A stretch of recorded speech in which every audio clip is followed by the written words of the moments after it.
So today we're going to talk about how to burn your belly fat extremely fast. This is an extension of a previous video I did on 5 important tips. So today we're going to cover the 6th through the 10th tip. But let me just do a quick recap for those of you that have not seen the first video, and I will put a link down below because that's a really important video that you get as a foundation, okay? All right, tip number 1. If our goal is to burn the most fat, we want to get the body into a state of ketosis. And ketosis is keeping your carbs very, very low, okay? And I'm talking about your net carbs. Net carbs are the total carbs minus the fiber carbs. And there are certain carbs that you don't count as a part of a ketogenic plan. And those are the leafy green salads. But we don't count those carbs because we want to include those carbs because of the amount of potassium, magnesium, vitamin C, and a lot more nutrients, including the phytonutrients. So salads, even though they're mostly carbohydrate, they're the type of carbohydrates that are not going to be a problem. They're not going to raise insulin. So if you have a large salad, you're eating a lot of fiber that, even though it's a carbohydrate, it won't trigger insulin. So fiber and fat are the two things that won't trigger insulin. And this is why you want to put olive oil on the salad as a pure fat. So that way we don't trigger insulin as well. And then on top of that, we want to put vinegar. You can do balsamic or apple cider vinegar because vinegar is another thing that is really good to help regulate your blood sugars as well as lower insulin, despite you even eating some carbs. So that vinegar is going to be very, very important. And the other tip I'm going to recommend is eat your salad first, then the protein and fat. Because if you do it the other way around, eating your protein or fat first, you may not be hungry enough to finish the salad. And of course, I do recommend 7 to 10 cups of salad per day. It might seem like a lot, but when I talk about 7 or 10 cups, I'm talking about small handfuls. Okay, so it's not that much. Next thing is protein. The size of protein you need is between 3.5 ounces to 6 ounces, maybe 7 or 8, depending on your size. So if you're a male, you need the protein the size of the palm of your hand times 2. If you're a female, just have 1 serving of protein the size of the palm of your hand, just to keep it really, really simple. Of course, this is going to vary depending on your age, your metabolism, your activity level, if you work out, etc. It's also going to vary if you're going to do 2 meals a day or 1 meal a day. The less meals that you have per day, of course, you're not going to have the same amount as if you were to have 2 meals because that's just a tremendous amount of protein. So when you start doing things like OMAD, 1 meal a day, your requirements for these nutrients, even amino acids, go down because the body starts to adapt. The other important point about protein is to make sure that you don't do the lean protein, okay? You want the fattiest protein you can find because there's something called the insulin index, and that is the index that relates to foods increasing insulin. If you were to do no fat protein like whey protein powder, you would trigger insulin a lot more than if you had some other fatty meat or fattier protein. So make sure that if you're eating chicken, you have the skin on it. Make sure if you have fish, have the skin on it and consume the fattiest fish that you can find. Like sardines are really good in their own oil versus just in water. And either eat a fatty steak or maybe hamburger with higher amounts of fat. This is just going to keep your insulin levels the lowest possible. All right, number 3 is dietary fat, okay? You want to, especially in the beginning of this program, add more fat to your diet. And the reason for that is that it will allow you to fast longer because programs that are low fat will not be very satisfying. So it's really going to be hard to go for periods of time without eating. So by adding more fat, you're going to feel more satiated and you can fast longer. Now, it is true, the more fat you eat, the more your body's going to burn those calories instead of your own fat. But in the beginning, when you're starting this program, it's just really, really crucial to be able to fast longer and allow your body to switch over from sugar burning into fat burning. And fasting is going to do that. You see, as soon as you adapt to ketones, 2 things will happen. Your cravings go away and your appetite goes away, making it very, very easy to stick to this program and not go off the program. Can you imagine doing a program with cravings? I mean, it's like torture. And so when you do this program, what you have to realize is in between the meals, your body is eating. Okay, it's eating your own fat. And that's what we want you to do. We want you to fast as long as possible, ideally. And that extra fat at the end of the meal will set you up to do that. But then as you progress over some weeks and you're really adapted and you're grooved in and everything's going good, if you want to speed things up, you can lower the dietary fat, okay? Because you've already adapted, you can lower the fat, not really low, but just don't add extra fat to the diet. And that will allow you to tap into your own fat more than the dietary fat. All right, number 4, we talked about nutrients when you're doing this. Make sure you do electrolytes as well as B vitamins. I recommend nutritional yeast as one good source of natural B vitamins. Both of these sets of nutrients, the minerals and the B vitamins, will prevent most side effects from doing a fat burning ketogenic plan like keto fatigue, keto rash, keto flu. And as an important part of these nutrients, sea salt is also very important, because what happens as you reduce your carbs, you're going to reduce a lot of fluid in the body. And with the loss of fluid comes a loss of electrolytes and salts. And if you don't add those back in, you might do this fat burning program and feel kind of weak, feel some lethargy, etc. So make sure you take these nutrients as you do the ketogenic plan as well as doing fasting. All right, number 5, you want to add something desirable, pleasurable to this program to make it so you don't feel deprived. So many people are giving up a lot of junk food and then they get bored on the ketogenic plan unless they make it interesting or add some type of food that mimics or resembles some of these pleasure foods that they had. For example, I like to do chocolate after I eat. Of course, I don't do this late at night, and the chocolate is totally keto friendly. It doesn't have any actual sugars. It has sugar alcohols. It also does not have these new fibers like the soluble corn fibers or the tapioca fibers or the dextrin. You want to leave those out of that chocolate. So sometimes as a little dessert that keeps it really kind of pleasurable, I'll mix some whole cream with pecans and some keto-friendly chocolate chips. For me, that is the best dessert. But there are hundreds of different keto desserts that you can make, especially when you start out on this program, because it's all new and you want to get grooved in. So I will put a link down below so you can go to that part of my website that I have a lot of these recipes. All right, that was a quick summary of 1 through 5, okay? Now let's go to 6. And 6 is reducing your stress. What you might not realize is that experience stress, especially chronic stress, is almost equivalent to consuming sugar, okay? Yes, because stress activates a hormone called cortisol. Cortisol, or another name for cortisol, is called glucocorticoids, okay? Because it mobilizes glucose. It turns things into glucose, like protein or fat or even ketones.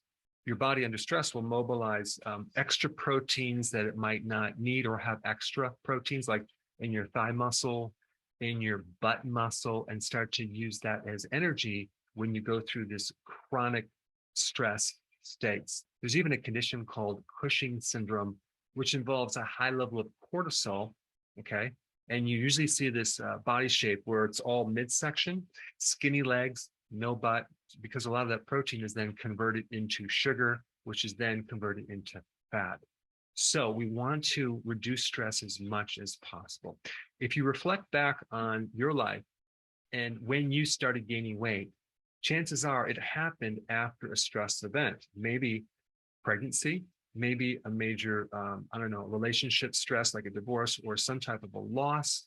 All of these stresses can severely impact your blood sugars. So what do we have to do? We have to counter stress.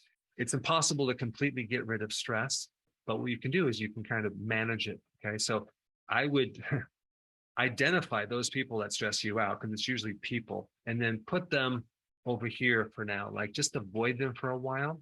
Now that might sound like a trivial thing, but it's a huge thing. If you were in an environment that did not have any stressful people, and you're around people that brought you up instead of bringing you down, your adrenals would be very, very happy.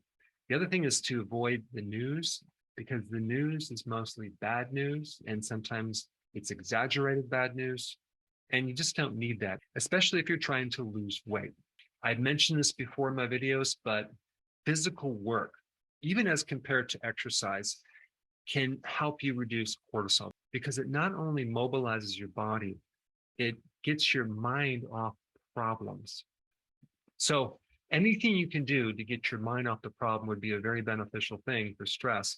Long walks in nature. All right, number 6, stress also relates to 7, which is sleep. The more stress you go through, the less sleep you're going to have. When you don't sleep well, you have higher levels of cortisol. This is why people want to snack if they're tired, because of this down cortisol wave that comes up and down. Not to mention, most of the fat that you burn is while you're sleeping, not during the day. So anything you can do to get a little more sleep will definitely help you.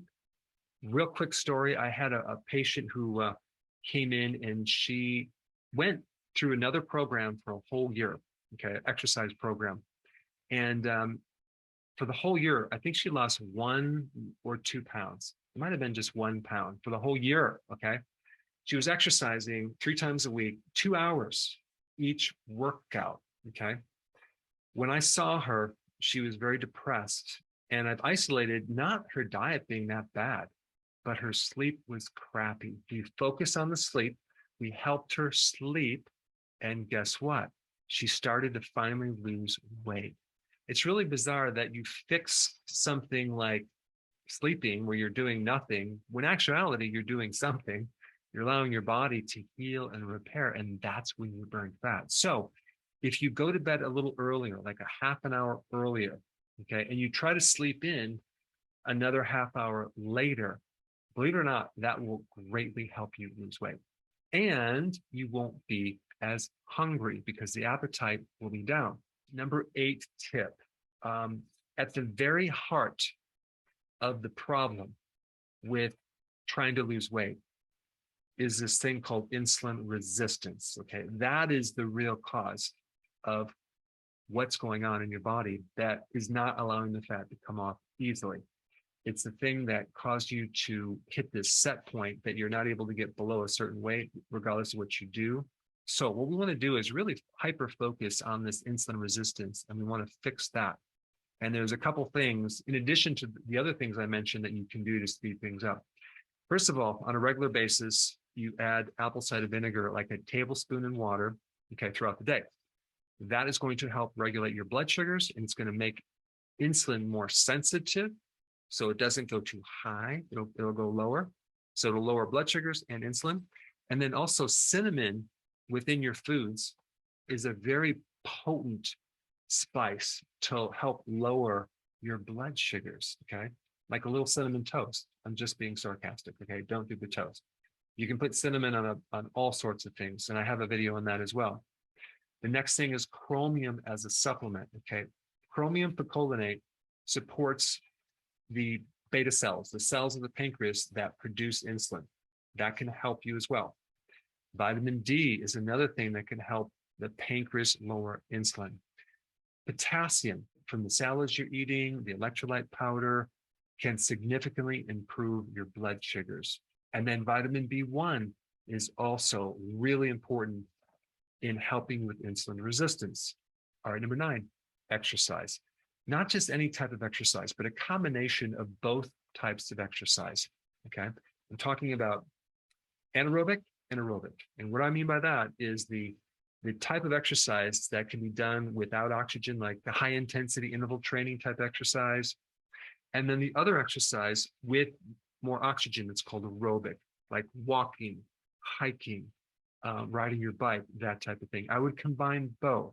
So if I were you, I would do some type of high intensity exercise, whether it's a spin bike, weights, plyometrics, pulling the sled, and there's just a million different type of exercises. But here's the thing, you want to do it to the point where you are going to be sore, not just the next day, but the next 3, 4, 5, 6, 7 days. That workout has to be significant. Okay, I have a lot more data on that. I will put a video down below. But you want to do that so you're really breaking down the body. So in the repair process, you have this huge spike of growth hormone, which also is going to mobilize a lot more fat. Okay. And then on the days that you're resting, because you never want to work out over soreness, so you'll be resting for 2, 3, 4, 5, 6, 7 days or more until all that soreness is gone.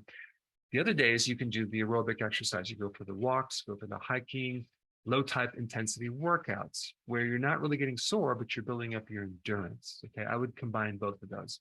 In number 10, periodic prolonged fasting. This is pure dynamite. I'm assuming you're doing regular intermittent fasting, hopefully maybe 1 meal a day called OMAD, but at the very minimum, 2 meals a day. Try to squish those together. But the periodic prolonged fasting is the icing on the cake. I'm sorry. It's the meat and potatoes of the program. I'm sorry, I'm going in the wrong direction there. It is the extra magic that's going to really tie everything together. So at the very minimum, every 2 weeks, do a 48-hour fast. Now, what's going to happen is you're going to mobilize a lot more fat and speed things up. And as you do this, you're going to get more comfortable to the point where you might be able to do it once a week. So on the weekends, it's a 48-hour fast. Here's the principle I really want you to focus on. Don't eat unless you're hungry. So many people that I'm consulting, that I'm talking to help debug their weight loss plateau, I'll ask them this. So you're doing OMAD, right? Yeah, I'm just doing 1 meal a day. I'm still not losing weight. I'll say, are you hungry before your 1 meal a day? And they'll go, oh, no, I'm not hungry at all. Then I'll ask them, why are you eating? But why not take advantage of a loss of appetite and go as long as you can? I've had people start this program and go 5 days without eating. Yes, they're doing their nutrients, their electrolyte powder and their nutritional yeast and other nutrients too, but they're not hungry, so they're not eating. And guess what? They get to their goal a lot faster because you have to realize when you're not hungry, your body is eating its own fat. And that's a healthy thing. It's mobilizing all this fat. And why mess it up with a meal? Okay. Because every time you eat, regardless of what you eat, you're going to actually raise insulin to a certain degree. So for those people that need to lose a lot more weight, might as well take advantage of the loss of appetite, because what is the point of eating if you're not hungry? Your body is eating. I guess it's just something people think that, well, I just have to eat because of nutrients. Well, you can take nutrients. Why do you need the other foods? You only need them if you need energy, but your energy is coming from your fat. Now, if you have not seen my first video on the first 5 tips, I think it'll be highly valuable to watch that. So that way you have all the information. And I put that video up right here. Check it out.